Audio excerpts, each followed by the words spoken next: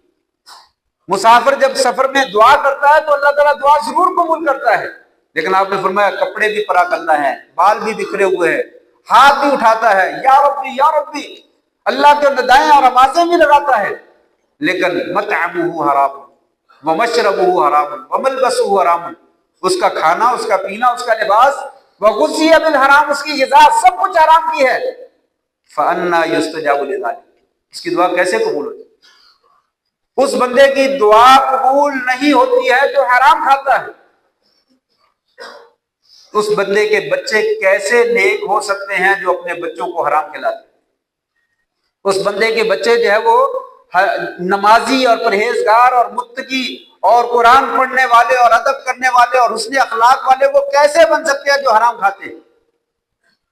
حضرت سعد بن ابی وقاص رضی اللہ تعالیٰ نے کہا تھا یا رسول اللہ میرے لیے دعا کر دیجئے، میں مستجاب الدعوات بن جاؤں، میری دعا قبول ہو جایا کرے۔ آپ نے فرمایا تھا اطب مطعمک تکن مستجاب الدعوات، اپنی جو ہے وہ کمائی حلال کی کر لو، اللہ تعالیٰ تیری دعائیں قبول کر لے۔ یہ روایت اگرچہ اہل علم نے کہا ضعیف ہے، لیکن اہل علم نے کہا وہ پیچھے والی روایت جو میں نے پیش کی کہ مطعمہ حرام ومشربہ حرام، جو دعا کرتا اور اس کی کمائی حرام کی، اس کی دعا قبول نہیں ہوتی۔ کہا اس دونوں حدیثوں کو ملائے تو معنی ایک ہی بنتا ہے، دونوں حدیثوں کا معنی ایک ہی ہے، اور یہ بات صحیح ہے کہ اگر کوئی آدمی مستجاب الدعوات بننا چاہتا ہے تو اپنی کمائی کو حلال کرے، اگر حرام کی کمائی ہے تو اس کی دعا جو ہے وہ قبول نہیں ہوتی۔ امام بخاری رحمہ اللہ، ان کو نیکی کا اتنا زیادہ شوق اور دین کی خدمت کا اتنا زیادہ ولولہ کہاں سے پیدا ہوا؟ بہت سارے اسباب ہیں، بہت سارے اسباب ہیں، لیکن ان میں سے ایک سبب یہ بھی ہے، ان کے والد گرامی نے مرتے وقت کہا تھا انی لا اعلم فی مالی درہما من حرام ولا درہما من شبہہ، لوگوں سنو، مجھے اپنے مال میں ایک درہم بھی حرام کا نظر نہیں آتا، میں نہیں جانتا کہ میرے مال میں ایک درہم بھی حرام کا ہو۔ ایک درہم نہیں بیمانہ 1 روپیہ کر لیں آپ، 1 روپیہ بھی حرام کا نہیں، بلکہ حرام کا ہونا تو بڑی دور کی بات ہے، 1 روپیہ اس میں شک و شبے والا بھی، شک اور شبے والا بھی نہیں کہ یہ پتہ نہیں حلال کا یا حرام کا ہے، ایک تو کنفرم ہے کہ حرام کا ہے، وہ تو معلوم ہے یہ ہے کہ نہیں حرام کا نہیں، لیکن شک اور شبے والا، اس نے زیادتی کی تھی میں نے لے لیے تھے، میرا لگتا ہے حق بنتا ہے، ہو سکتا ہے حق نہ بنتا ہو، اس طرح کے شبے والا بھی نہیں۔ تو جب انسان خود اتنی حلال کی کمائی کھاتا ہے اور اپنے بچوں کو اتنی زیادہ حلال کی کمائی کھلاتا ہے، ان میں نیکی کا جذبہ کیوں نہیں پیدا ہوگا؟ ان میں تقوی اور پرہیزگاری جو ہے وہ کیوں نہیں پیدا ہوگی؟ اس لیے کہا لوگوں کمائی جو ہے وہ اپنی حلال کی کرو اور اپنے بچوں کو بھی حلال کا کھلاؤ، نہیں تو یاد رکھو بچے کبھی نیک نہیں ہو سکتے۔ زمین جو ہے نا، زمین زرخیز ہو، بیج نہ دیا جائے، پانی نہ صحیح ڈالا جائے، اس کی رکھوالی صحیح نہ رکھی جائے، اس میں کھاد صحیح نہ ڈالی جائے، اس کی فصل نہیں پیدا ہوتی۔ زمین جتنی مرضی زرخیز، بعین اسی طرح بچہ جتنا مرضی اچھا ہی کیوں نہ ہو، جب آپ نے اس کو اچھا کھلایا نہیں ہے، اس کی تربیت جتنی مرضی اچھی کرنے کی کوشش کریں، وہ بچہ اچھا نہیں بن سکتا۔ حرام کھانے والا انسان جو ہے وہ نیکی کا جذبہ اس میں پیدا نہیں ہو سکتا۔ آج دیکھتے ہیں، آپ دیکھیے، تجربہ کیجئے، جو آدمی حرام نہیں کھاتا اس کو کھلا کے دیکھیے، ہضم نہیں ہوگا، اور جو لوگ حرام کھاتے ہیں ان کو ہضم ہی حرام کا ہوتا ہے، اور ان کو پھر نیکی کی توفیق نہیں ملتی، وہ نیکی سے بہت دور محروم ہو جاتے، دور چلے جاتے ہیں۔ نیکی کی توفیق بھی انہی لوگوں کو ملتی ہے جو حلال کھاتے ہیں۔ آپ صلی اللہ علیہ وسلم نے آپ کے بیٹے نواسے حضرت حسن رضی اللہ تعالیٰ عنہ ایک کھجور کا دانہ اٹھا کر جو ہے وہ کھا لیا۔ آپ نے جو ہے وہ جلدی سے کہا، نکالو اس کو باہر، نکالو اس کو۔ اس نے نہ نکالا، آگے بڑھ کر آپ نے انگلی ڈالی، اور انگلی ڈال کر آپ کے منہ سے، اس کے منہ سے کھجور کا وہ دانہ باہر نکال کر پھینک دیا۔ کہا بیٹا تمہیں معلوم نہیں، ان آل محمد لا تحل لنا صدقہ، ہم آل محمد کے لیے صدقے کا مال جو ہے وہ جائز نہیں۔ صلی اللہ علیہ وسلم یہ صدقے کا مال تھا، تو کہا ہمارے لیے حرام ہے، تو حرام مال ہم تو نہیں کھاتے، نبی نہیں کھا سکتا، نبی کی اولاد نہیں کھا سکتی، نبی کے امتی کھا سکتے ہیں؟ نبی کے امتی بھی نہیں کھاتے۔ جو حرام کا مال ہے وہ کھانا جو ہے وہ جائز نہیں ہے۔ اس لیے انسان کو اگر اولاد نیک چاہیے تو اپنے بچوں کو حلال کا کھائے۔ اللہ تبارک و تعالیٰ نے رزق نصیب میں لکھا ہوا ہے، جتنا نصیب میں لکھا اتنا ہی ملنا ہے، اس سے زیادہ کبھی نہیں ملنا۔ اب آپ کی مرضی ہے، اس کو حلال بنانا حلال بنانا، اس کو حرام کا بنانا حرام کا بنا لیں۔